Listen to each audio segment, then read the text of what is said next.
Okay, so in our WRB training package, you might remember the tick box, which identifies where units must be assessed only in a simulated workplace. And that was based on, the highly personal nature of some of the services, client health and safety areas, and also the accessibility to some of the equipment. When you look at, for example, your machinery within the body treatments and advanced facials units.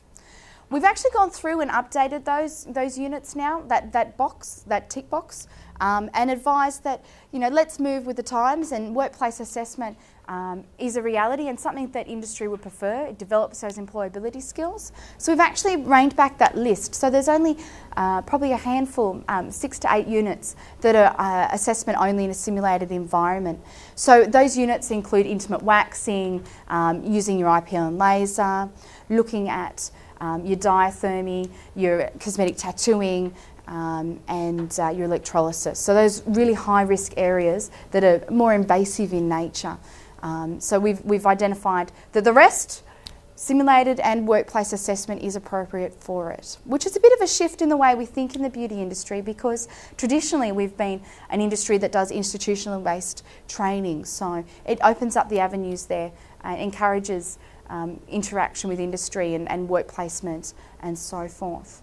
So a simulated environment for the beauty industry, we've gone in and defined it. So what you'll find in the assessment guidelines is a detailed list of if you're setting up a nails environment and delivering that qualification, that's what you need in the environment in its entirety. Then when you go to an individual unit level, it's actually what's relevant to it. So we've actually tailored the resourcing requirements to each of those areas there as they're required unit by unit.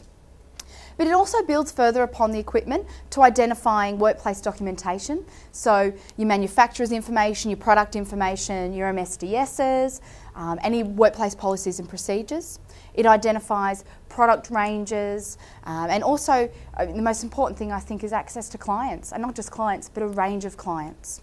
So that's also reflected in both the assessment guidelines and in the individual units as well. I've included in the packs an extract straight from the assessment guidelines with all the equipment listing on it as well.